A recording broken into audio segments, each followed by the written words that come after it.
Notice to explain gi-issue sa Talisay City Business Planning and Licensing Office batok sa establishmento diin hitabo ang karambola sa 15 ka mga batan-on. Ang report ni Femari Dumabo. Mato ni Mary Jane Enrile, Pangulo sa City Business Planning and Licensing Office, nga magsilbi na kining warning sa mga establishmento. Gahapon nila gi-issue ang notice to explain ngadto sa mga establishmento ug gihatagan sila og napo kaadlaw aron makapatin-aw sa ilang habig. Lakip ng pamaagi kunon saon nila nga dili na mahitabo pag-usab ang kagubot nga karon mo naghatag og hulga sa Kapsay ug Kalinaw sa Dakbayan.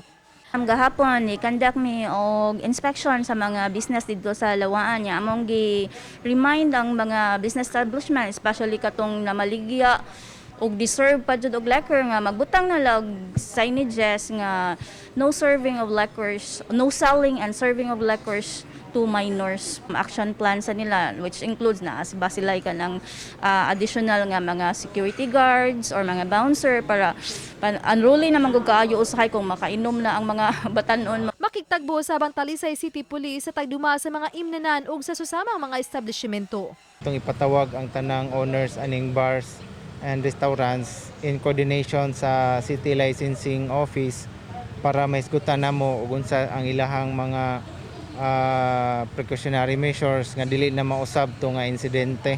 Ugma ipasaka sa Talisay City Police ang kasong physical injuries batok sa siyam nga nipasiugda sa Rambula.